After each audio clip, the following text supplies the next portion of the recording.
Hi everyone. Hope everyone will stay awake for this after lunch. I'm going to be struggling. As said, my name is Pepijn Bruienne. I am an R&D engineer for Duo Security.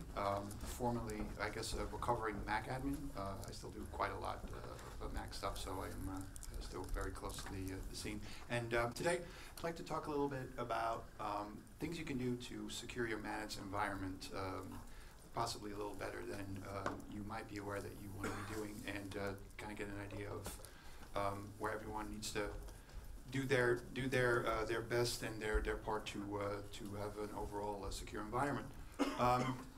You can find me on Twitter and Slack, popular places. There's my handle there. You can find me there. Real quick, a little bit about myself. About 15 plus years as Mac admin. I've worked for various small, medium, large enterprises. Previously, was my last Mac admin position was in higher education. I worked for the University of Michigan. Did endpoint engineering. That was fun. Learned a lot of stuff. Got to do a lot of fun stuff. And as of recently, I work for Duo Security, and I get to do a lot of Mac-related stuff. Still, I use a lot of open source software, contribute. I've authored a couple of things too, AutoNVI, BSD-Pi, you might have heard of them and or used them. As I said, now I mostly break Macs to figure out what broke them and help protect our customers better against the bad people out there. And I also try to contribute the things that I learn back to the community so that others may be helped with that as well. I, as mentioned, hang out on Slack a lot. You can find me there. Twitter, GitHub. I have various repos. Also, one of the co-hosts on the MacAdmins.org podcast. Who here listens to the podcast? Awesome. This is going to be awesome when we get sponsors. We can tell them we have at least 10 listeners. Shout out to my co-hosts. We have a fun time. Anyway, we talk security in there sometimes when I insist on it. So I wanted to find a problem a little bit. What are we talking about here? Securing the managed environment. That could be mean a whole bunch of stuff. I'm kind of going to focus here on the how the interaction of the environment, the admins, us, and our users makes the total picture of how secure your environment may be and some of the things you want to look out for. I have some examples. Some of them might not directly apply to what you do, but they should serve as a general, these things are out there and it could happen to you before you realize that you need to be aware of them. So I'm going to start with some numbers here. I'm going to be referring to the, of all people, the Verizon data breach investigations report, but it's actually really good. It gives us a lot of data. They run it every year.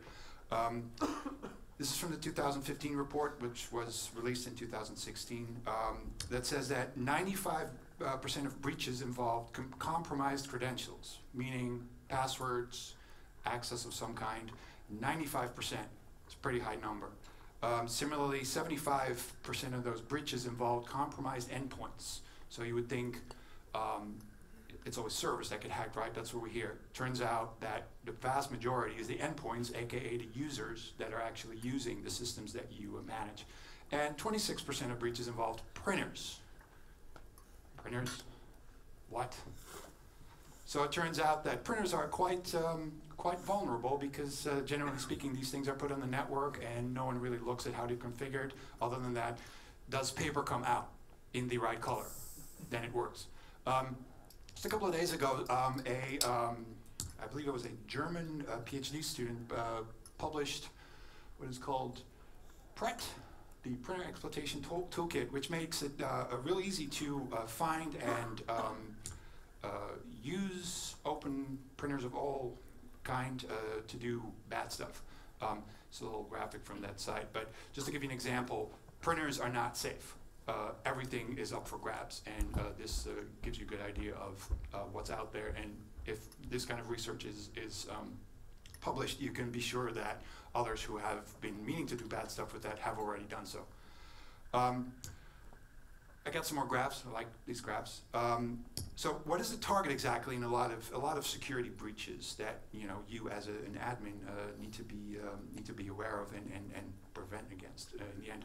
So as you can see over time, in the past sort of like 6-ish years, the attacks on servers have dropped by a good 10% or more. So fewer attacks on server, and the attacks on user devices, endpoints, and the person using those endpoints has gone up quite dramatically, which again points us at the endpoint and the user being more and more of an interesting target for those meaning to breach your environment.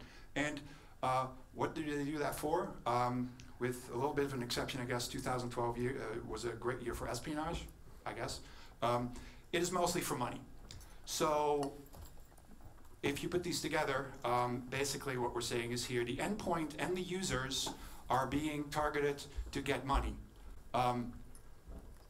So it is the end user here that is basically in charge of how secure our system is.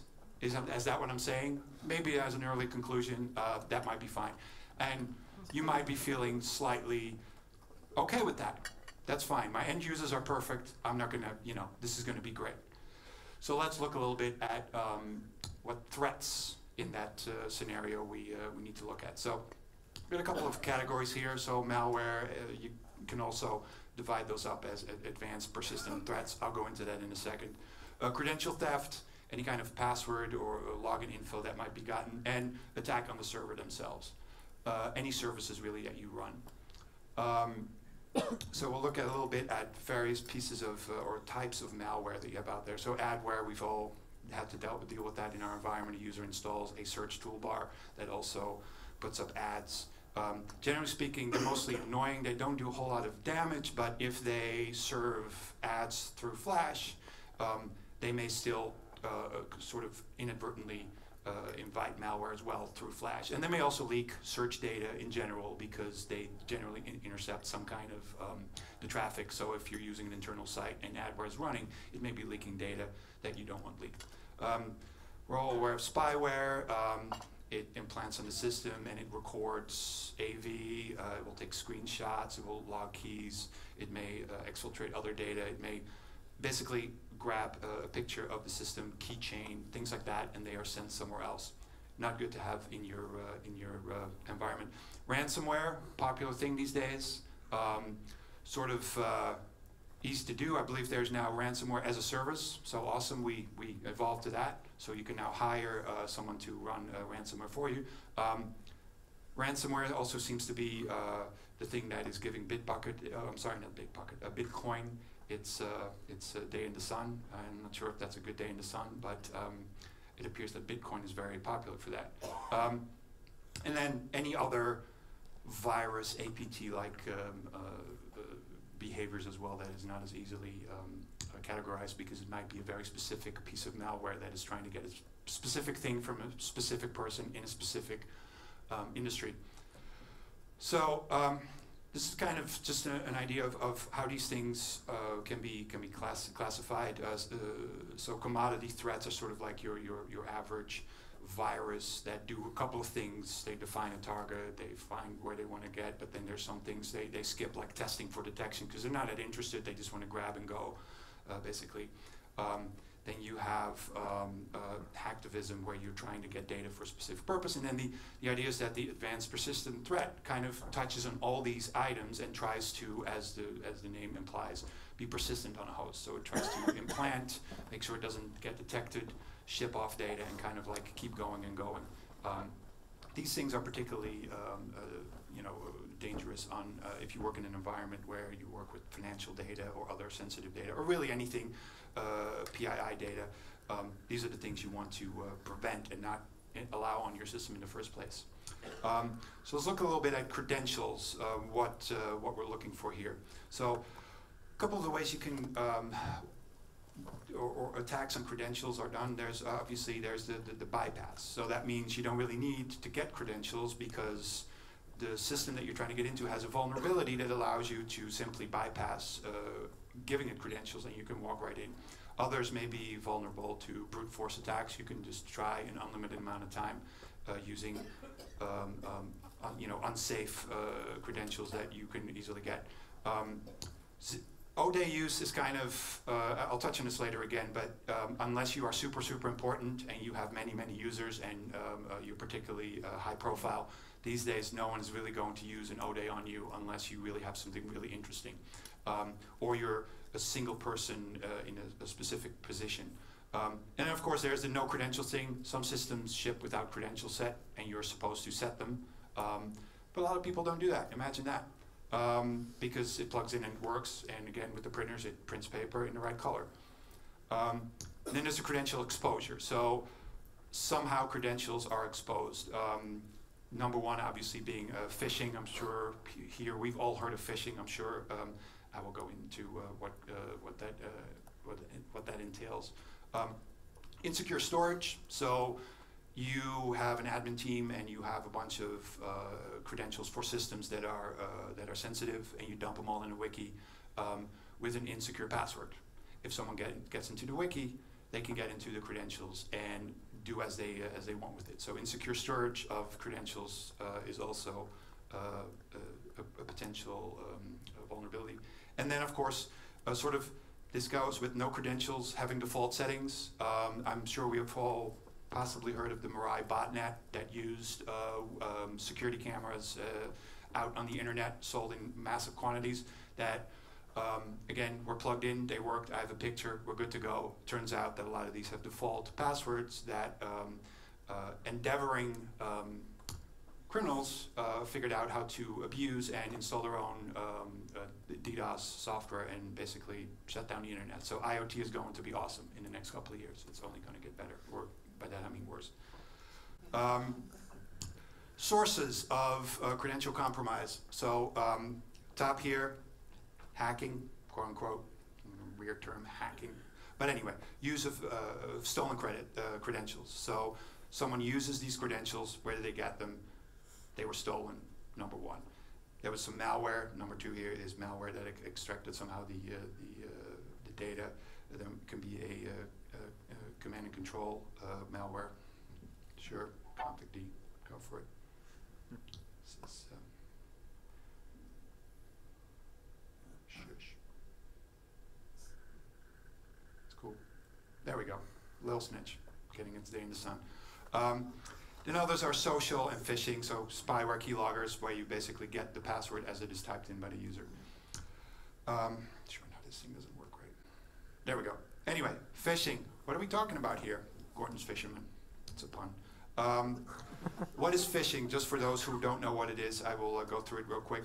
So phishing basics. The attacker sends an email, says, I'm with PayPal. Mail server says, cool, what do you want? I have some mail. All right, here's the mail. Thanks. That is how this works in very basic concepts. This works if you, as PayPal.com, do not have additional preventive measures that you can do to prevent others from spoofing as you. A lot of organizations still don't do that, so you can punch in org.com and it will happily deliver as if you were actually authoritative for that. Don't always need to do that. A lot of times you'll see sort of like similarities, like instead of google.com, use account-.google. People, generally speaking, see account in Google and think, sounds legit. Other things that they'll do is, I like this word, it's called the homograph, where letters look very similar when they're put together. So instead of Microsoft, this is actually RN, Microsoft. But in a lot of clients that might not render so well and people think, looks good, Microsoft. Or they do the classic typo domain. They add a letter, bit flipping, where you change a character in the domain name. There are criminals out there that make a business out of mass registering these things because they get shut down and then they need to use a new one. So a lot of that is as complicated as they need to get the user to buy into this and actually feel that this is a legitimate thing. You can also use a domain that just doesn't exist. That's also cool. So a couple of ways that phishing is then used. So one of the ways may just be to get your credentials. So they'll show you a nicely looking, looks like Google. It is not. It is. They just grab the layout and reproduce it and have you punch in your email, your credentials. And then they forward you to the actual Google page where it may or may not let you in, but at that point damage has been done and your credentials have been phished. Thank you, please drive through. That is the quickest way to get someone's credentials if that's what you're looking for. Phishing can also be more of a drive-by where the user gets the email, thinks it looks legit, they click on a link, and automatically it will download some kind of exploit that gets installed and run and nestles itself onto the system.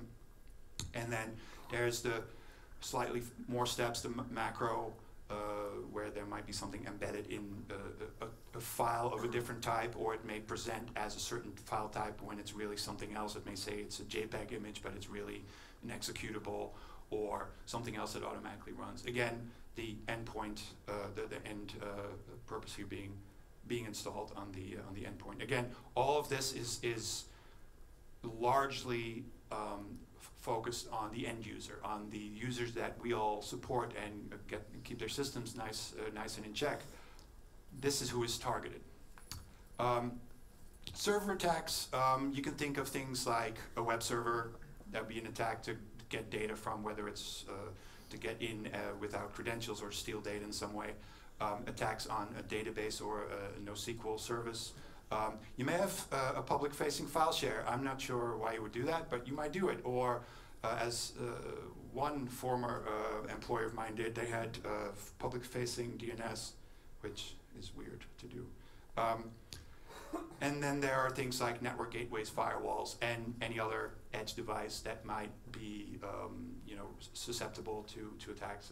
We've had Cisco devices that have been susceptible to certain backdoors that were unknowingly around for many years.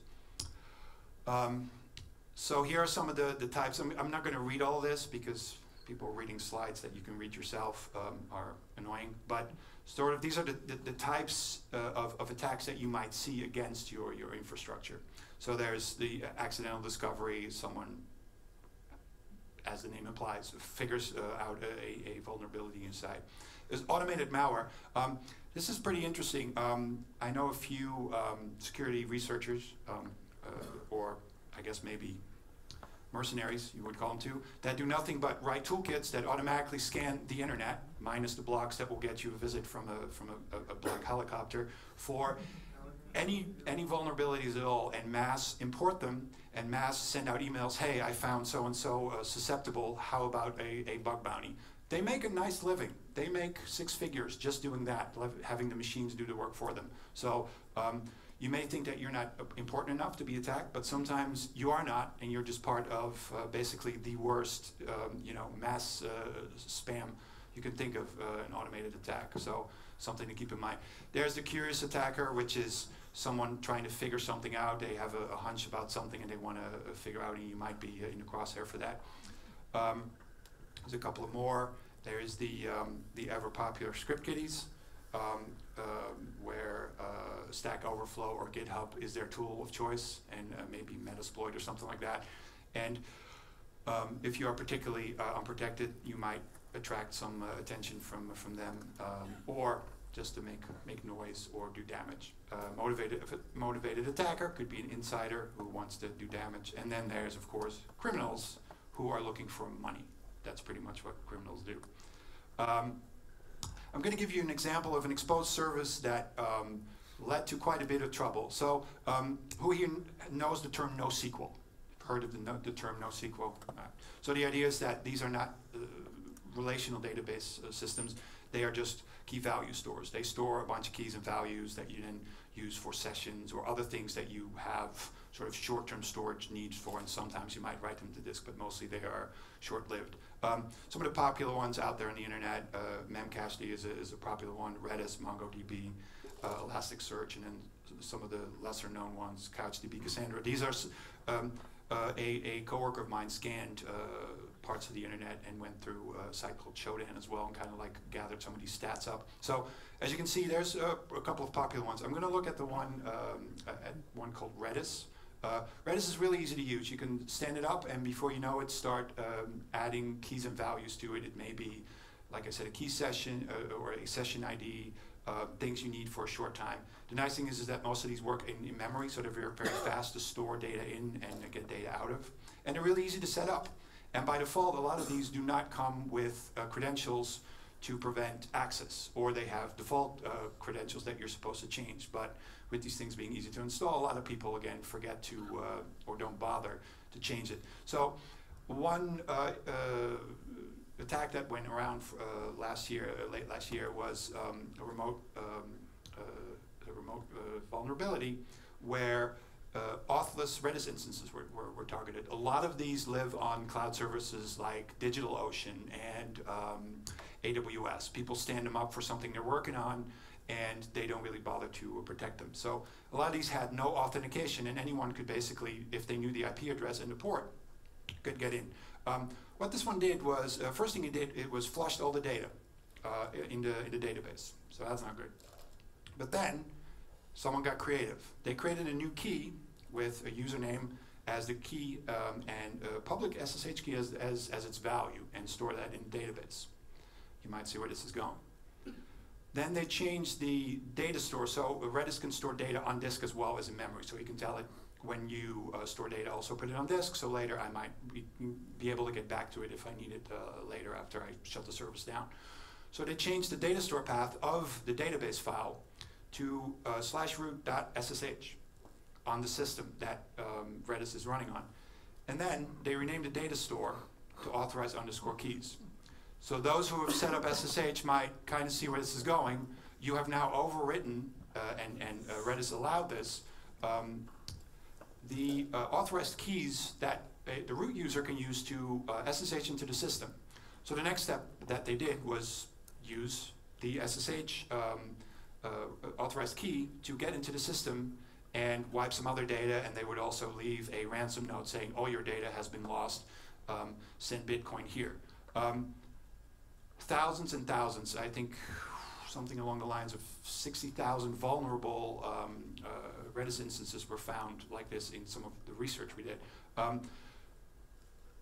The fake ransomware part of this here is that they didn't actually store the data anywhere. They just wiped it and asked for ransom. Feels like that's kind of bad practice if you are a ransomware author, because you're kind of making it harder for others to be believed that you actually have their data. But they kind of went for the lazy attack, and I'm sure someone made some money somewhere. But by simply having an exposed instance like this with default credentials or no credentials, quite a bit of data was lost. And in fact, you can also use all these exposed databases or NoSQL instances to store your own data. If you have access to them, you could store data in there and just use them for your own purposes. So kind of tricky to have that out. So you need to make sure that you do not leave a lot of default credentials, and you really do your homework with that. So of all these things, which do you think you should worry about? Obviously the answer is all of them. Possibly not specifically the service that I talked about, but the concept of having things exposed without you knowing is I think pretty clear from this. So let's look a little bit about specifics that in your managed environment might be a risk here. So external sources are by far the biggest threat in most environments here, again from the Verizon DBIR. So you need to really look at how external sources might affect you. So let's look at a couple of vectors here of vulnerability. So you have the cloud. A lot of, who here uses no cloud in their environment? Right. So we're all using the cloud for something, and the cloud is awesome, but it comes with its own set of responsibilities as an admin and also as a user. Shadow IT, we all know about that. Someone wants to install Dropbox, not Box, or Box and not Dropbox, so they'll just do it themselves, and you can't tell them what to do. Unless, of course, you run Santa, but that's a different story. BYOD, users want to bring their own devices and use their awesome computer and not yours. To a lot of folks who are paying for these things, this sounds awesome. Sure, bring your own computer as long as I don't have to pay for it, but it comes with, as I think a lot of us know, with a lot of issues protecting those devices because people don't want you to touch them. And then your own management tools are actually also a possible vulnerability. So the cloud, what are some of the issues with that?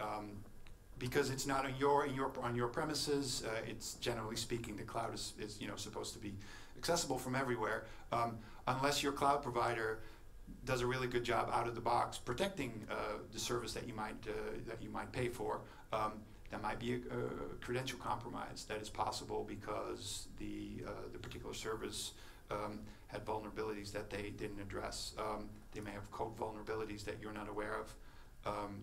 It is data that's stored off-site if you use it to store any amount of data. Again, it's not in under your control, and you have less say about what is done with it and where it ends up. There might be backups made, or it may be shuttled around that you're not aware of, and someone finds a way to get to it. Oops. And then, well, the last one was sometimes the patching that might be done to cloud services might not be as quickly as you would do it yourself. Now it went back, sweet. There we go, patch is slow. Shadow IT, obviously if anyone can install whatever they want, that might be software that is vulnerable to any number of attacks. Again, getting whoever wants to do something particularly bad on that gets a foothold on the endpoint. It may bring in any kind of malware. Data might also walk out, and it may not be malicious data exfiltration, but it might allow your users to store data that you do not want to move off premises somewhere where you do not want it. So let's say you don't want a service that is not, that doesn't have an agreement, a privacy agreement. You don't want data stored there, but the user can install it and then siphon off a bunch of documents to the service. Now you have no control over it, and data is out of your hands, and this may later be obtained by someone. And in general, it allows them to bypass managed resources that you might be managing a certain tool in a certain way, and they might be able to get around those management practices. BYOD, bring your own device. Again, if you don't have control over a device, you have absolutely no way of blocking malware, any viruses. Generally speaking, there'll be a requirement to have some antivirus on there, but I'm kind of sure that we all agree that antivirus is mostly a green shield in the menu bar and not actually doing anything. Is anyone here an antivirus vendor? Good. I'm not saying anything strange. Again, unprotected data. They may have data of yours, of your organization on there that is not protected. They might not. Users might say, "I'm not using FileVault. That's for dummies." Again, you cannot make them turn it on unless obviously you just say no BYOD. Credentials for all sorts of services that your organization used will be stored on the device and might be up for whoever to come get it. Your management tools could also be a possible source of breaches. A breach, that some worry about. If you have a lot of very expensive software that you install, it might allow users to get to software and take it elsewhere. I feel like piracy is not the greatest deal anymore these days, but it still happens. Not saying that doesn't happen, but it is still a problem for some. Some management tools will not verify payloads. They will verify that what it says, it is what it says it is, but not all of them will actually verify that a payload that was placed in the repository was the same thing that it was an hour ago. So if someone is able to get into your repository of software and replace something similarly named with something else that is not that thing at all, a lot of management tools don't have any way of telling that. The Apple management tools also have some possible things. I'm going to talk about this in a minute. There's some things with DEP and MDM that possibly expose your organization to some data that you'd rather not have disappear. So insecure default configuration. This is something I want to point out, not point fingers.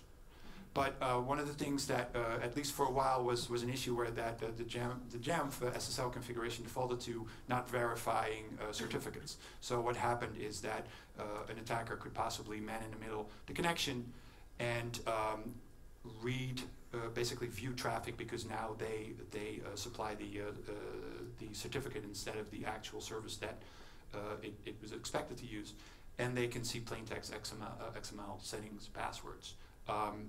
This is not a good thing. So lesson learned here. This was something published by folks at Okta a while back. Make sure you check the box to always verify the certificate that you're using, especially if you're using self-signed. So your software deployment might get compromised. What that means is that if your payload integrity checking is only done on the client, is the thing that I got from my distribution point, also the thing that is on this endpoint, looks good, install it. But how can you know that what is on the server side is never modified outside of your knowledge? So some examples of that are the update framework. It's a project that aims to have multiple signing keys on any payloads that you distribute in your organization, and not have one single person be in charge of just putting stuff there and deploying it, but multiple people sign off on that. So if any particular item is not signed by at least 2 folks, you can set it how many people actually are involved in that. It does not get deployed out, and it's marked basically as untrusted. And that's what this does. So a lot of systems nowadays don't do that. I think we need to get there where systems have more smarts about verifying payloads than just what's on the server is also on the client, moving on. Because you can insert a replacement payload for an existing item. You can replace Office, Microsoft Office, with something that is called a Microsoft Office but installs something entirely different. That is a problem. It might even deploy the item as planned, but also some malware. And since it runs as root, it can do whatever it wants. This is kind of a scary thing. Brute force is maybe a little bit over the top, but what I'm trying to outline here is that who here uses DEP? DEP. I'm not with Apple. DEP. So the concept of DEP is a Mac, when you open it up, plug it into the network, it's online. It will check in with Apple to see if Apple has a profile for it. Does it have an MDM it wants you to check in with right away? It does it by sending Apple one thing only, a serial number. If that serial number is known to Apple, it will send you back it's called a profile, but more in a metaphysical, but in a meta way, is that it has a number of things like MDM server to connect to, skip these steps, et cetera, et cetera, et cetera. The check-in point is the most vulnerable or the most sensitive one here, because, for example, you can run on any machine that is in DEP or not. You can run MDM client DEP NAG, which will ask the DEP API about whether or not it has a known configuration for it. When you run that, if it is in there, you'll get a little plist and it shows the MDM server it's supposed to check into, some contact information, a couple of other things. It's internally not a big deal, and it actually can help you troubleshooting some configuration. But it will return the MDM configuration. It will tell it what MDM service to check into. And Apple serial numbers are not that hard to generate. You can figure out what Apple serial numbers are for various machines, and you can start generating them. And you could en masse start sending DEP requests. There's some signing going on there, but that is not super hard to mimic, basically. And you can start churning through serial numbers and getting random organizations DEP configuration. You could get MDM check-in points for all sorts of interesting organizations, and if they do not password protect this, you can enroll a VM or a system into someone's MDM system and get all sorts of other related goodies with that. Maybe you get a nice VPN profile. Maybe you get some software that might be interesting for you to take a look at. So these are kind of the things that you want to pay attention to, and specifically here again, if you do not use authentication for MDM enroll, so when users go to DEP, they get the thing, and it says your organization requires you to authenticate in order to enroll. You put in a username, password. You want to make sure that is set up. If that is not set up, I could go and harvest a whole bunch of MDM enrollments and get all sorts of stuff, because who knows what happens upon MDM enrollment, what else I can get. So this is something to really pay attention to as far as your management tools goes, especially since this is built into every system. This is not going away anytime soon. I hope DEP gets a little better, but that's a whole nother talk. So the admin themselves, what are we as admins vulnerable to? Well, a couple of things. Obviously, we have a lot of credentials on a lot of systems. So the idea would obviously be that you have very controlled access, very granular control, only access to systems that you actually need control to. But that, generally speaking, doesn't happen. I don't think anyone here has one password, not the app, but one password to get to everything. That might also be a vulnerability of itself. You also see a lot of people have maybe more access than they strictly need, so they can, sudo, YOLO it, whatever you call that, your command. That might be a bad thing, because if you get breached, you might have more access to stuff that than you actually should. So compartmentalizing the access that admins actually need, again, prevents things like pivoting through systems. I'll touch back on that. They might also not have the full picture of all the systems that them being admin in an environment may actually entail. Your credentials may give you access to systems you didn't even know about, but an attacker might be very interested in getting. Obviously, I'm sure all admins here have a perfect security hygiene, by which I mean you use strong passwords, you use a password manager, and you don't change them every 30 days, I hope to God. But good practices, not ones that are not, that are unsafe. And obviously, an admin can also be phished. If someone works hard enough and makes it look legitimate enough, you might at some point at least look at an email and say, oh, that looks about right, let me click on that, and then hold back. But it is very possible to catch you at a time when you're expecting something from someone and it's a phish instead of actual content that you were waiting for. Password reuse, weak passwords. We all, at some point, have reused a password, I confess. So what are some solutions there? If you have shared secrets, share them in some common protected system. I always like to mention HashiCorp's Vault, which is a great system. I would recommend you take a look at it. It allows you to store a lot of different types of secrets, both certificates, keys, as well as passwords, other sensitive systems in an API-controlled system where you can really granularly give users or admins or systems access to some of those systems, or in some other, like a shared one password, I think has shared vaults. Other systems have them too, but something a little more than a spreadsheet on someone's computer with a password, because that is really easy to get into.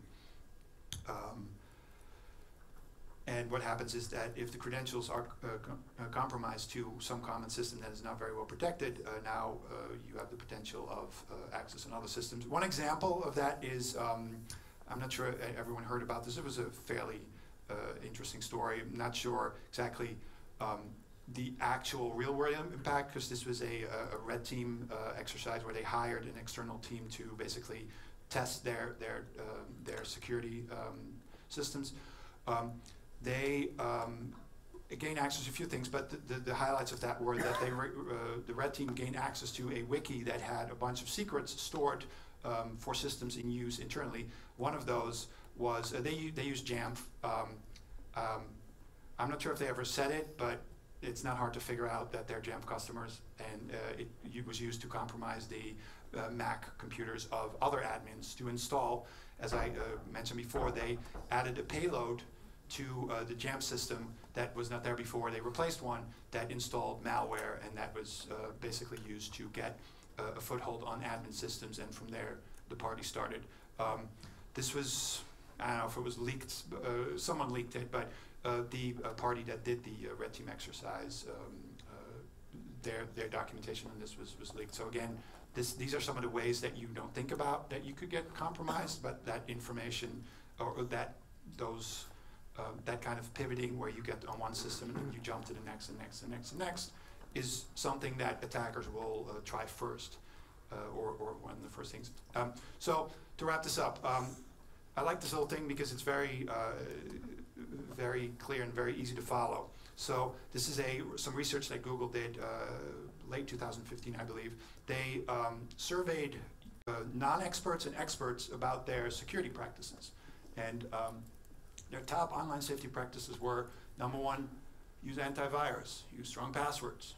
Also change those frequently. Only visit websites and I'm not sure how you can control for that, but okay. And don't share personal information. Whereas experts, which I hope we all here are, number one, install software updates, meaning install anything, any patches that are outstanding for you and do it immediately. The only way you can be as safe as you're ever going to be is installing these things immediately. Use unique passwords. Strong and unique doesn't necessarily have to mean the same thing. Strong may be long, but unique is using more of a mix of characters, etc. Use two-factor authentication. You know, I was going to have to mention this at least once, working for who I work for. But it is actually a really good thing to have some sort of two-factor on your accounts. Again, here, use strong passwords is in there as well. And then use a password manager. Don't try to remember all these passwords. Have your password manager generate a 900, no, not 900, but 99 character random password, jam it into your password manager, and have it fill it out for you from that point on, so that you don't have to remember it, but the password is strong and not easily guessed or breached. I do want to show this real quick. I want to mention U2F, Universal Two-Factor. Who here uses U2F for anything at all? Awesome. That is way more hands than I expected to see, and that's awesome. Universal Two-Factor is a thing, and I'm going to show you a little video because I was going to try to illustrate it, but someone already did it for me much better. In efforts to strengthen access security, strong authentication methods have been evolving for decades. Recently, the FIDO Alliance published a new authentication standard called Universal Second Factor. The goal is to simplify the two-factor authentication process with an open, secure, and easy-to-use standard. U2F enables phishing-resistant authentication through dedicated end-user hardware with one-tap convenience. U2F devices don't require special drivers, just a supported web browser. After verifying the user's password, U2F authentication kicks in. Using public and private key pairs, the website sends a challenge to the browser, which the U2F device signs and returns. U2F devices integrate directly with the browser to prevent modern credential theft techniques like keylogging, phishing, and man-in-the-middle attacks. Duo Security launched modern two-factor authentication with Duo Push, bringing usable, out-of-band authentication to any user with a smartphone. Duo now supports U2F. Sorry, I'm not here to promote. I just wanted to show the part where U2F is explained, because that's hard to do.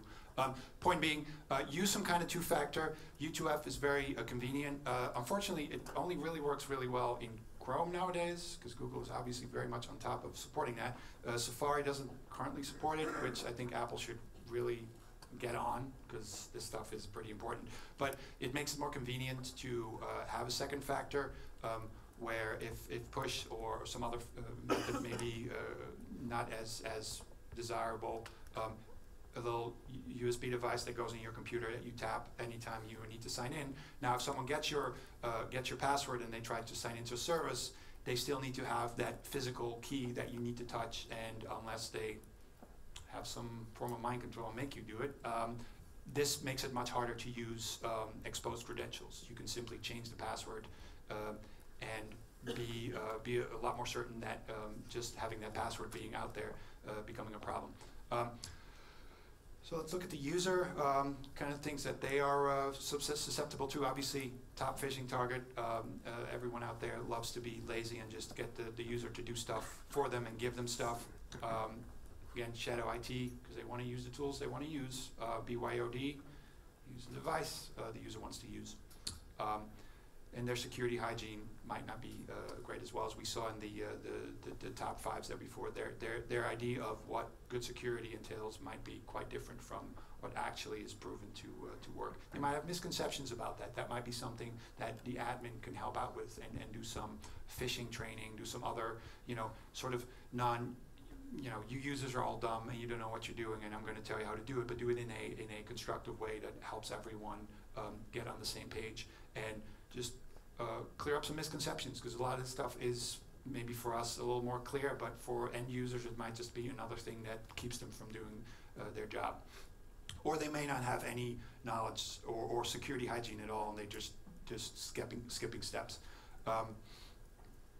So some of the things that can happen, I think we talked about this a little bit already. So phishing might gain access to a user, and then the attacker may use, you might think like, well, do they need access to an admin to do anything interesting? Not nearly always the case. If an attacker can gain access to the system that the user is on, they might use pivoting by detecting network conditions, services on the network, figure out other ways to attack that don't involve the user at all, but gets them in the inside picture of your network that might be firewalled off or in some other way undetectable. So they might get access to internal only systems and networks, and they can also use contact list of this user to send more phishing to maybe now the director of IT and pretend to be them and sort of like make their way through the organization. And they may also just host a handy command and control server on the user's machine to later exfiltrate data that they've gotten elsewhere. Anything that creates a foothold on an endpoint can be an issue. Again, I show this again because I guess I like this top 5, but install software updates, use unique passwords, use two-factor, use strong passwords, use a password manager. That is what the user can do, just the same. So, solutions. What are not solutions? Cycling passwords every month, week, or day. For the love of God, stop. It does not do anything other than adding a 1 or 2 or 3 after the password. The user will, I think we all agree, find the least amount of work that needs to be done to make the password follow the policy again so that they can move on. If you want to cycle something, cycle your I should say TLS, sorry Marco. I should say TLS certs again, instead. If you're use more certs for a lot of client certs and whatnot, cycle those a lot. Let's Encrypt is out there. It makes it real easy to cycle your certs every week, maybe every day. Why not? Add more antivirus, right? If we just run a couple, we'll be at least double secure. I don't think it works like that. So I'm making a wildly controversial statement by saying that checkbox security is not security. Just having antivirus on there. In my experience, Mac antivirus is really good at detecting Windows antivirus. It's really good at, but I've never actually seen it catch anything particular. Good. Just add MDM. That's what we need, right? We just need to add the magical sauce of MDM, and then everything will go away. Well, fancy management tools won't fix bad practices that are out there. So some solutions. Just don't expose services that don't need to be exposed. If you're running something internally, don't put it on the internet. Simple. If it doesn't need to be exposed to the entire network, don't expose it to the entire network. Only expose it there where it needs it. Do section off systems that don't need universal use. Don't leave default configuration that's unchecked. Just because it's default doesn't mean that it's the right thing to do. Have yourself go through every configuration and make sure that there's nothing set that would lead to issues. I mentioned that again, going back to the not verifying SSL certs. Use 2FA wherever possible. I think Facebook, to help me Facebook people, they just added, was it U2F? What'd you add? Come on, Nick. Yes. Yes. More and more large orgs, other than internally, also externally allowing you to use 2FA and U2F, again, to protect your account better. You use PKI. If you use a lot of SSH, use some kind of PKI and key-based auth instead of passwords. Together with 2FA, makes it a lot stronger. Have a testing environment. Before you roll anything out, anything that has to do with credentials, test it first. Don't just roll it out. I know sometimes you're on a time crunch, but time planning should include testing it. Demand better from your vendor. Don't just be like, well, I guess this is how it works, and I'll just roll with it. No, tell your vendor that they're doing a crap job at security. I think that's fair. You're giving them a lot of money. They should at least have some semblance of security in their product. This includes Apple. I think we all they do a great job at a lot of security, but some things are not as great, and they could be better. For users, Educate your users, like I said. It doesn't have to be a lot of finger pointing, but have them pick up updates quickly. If you can install them in the background without interfering with them, do that. Don't even have the option. Have more phishing awareness and have them use strong, unique passwords. Use a password manager. Use 2FA. Stop using SMS, please. It is not secure. It is much too easy to set up to spoof someone's phone number and get their SMS. Let's just stop using that. For admins, honestly, very similar. Take your own advice. If you're going to tell your users how to do something, it's a very good idea to do the same thing, because your users are not somehow differently. It just may take 2 extra steps to get from your users to your systems, but you should also be doing the same thing. So offer these software updates quickly. If you're going to want your users to pick them up quickly, make sure that you put them out there quickly. Don't take too long trying to, wait for reasons unknown or because you don't want to cause any downtime. Obviously, if an update is bad, you need to know that. It goes back to testing, but don't wait too long. Phishing affects you too, so be aware of it. Again, strong, unique passwords, use a password manager, 2FA, and really, stop using SMS. So conclusion, all parts of the managed environment are important. The systems, the admins, the user. It is not just one thing needs to be strong and the rest will be protected, because it's only as strong as your weakest part. If you have perfect users, lax admins, you got a problem. Lax users, perfect admins, you got a problem. Perfect systems, and the humans are lax. Again, things fall down. So, point is to make it a lot harder to be breached. You can use some very simple methods here. Implement the top 5 that I showed before, and you're going to be a lot more secure and a lot more sure that you are doing what you need to be doing. Again, the rise of phishing shows that being lazy works. If you're a criminal, you don't have to do a whole lot of work. It's really easy. People will just give you their credentials. They will just let you install stuff because it looks like they might get free movies out of it. And again, unless you are Google, Facebook, Twitter, GitHub, or anyone else, no one, and I'm using this generically speaking, is going to burn an O-Day on you. These things are used for very specific things to get to someone. They are not going to use that to breach you, because they can just ask your users to give it to them. So don't make that your first thing you want to protect against. Obviously, be aware of it. And just implement the top 5 and be, wow, that's a bold statement of mine. 99%, let's go with 99%, but a lot more secure than you are now. And that's it. Anyone have questions?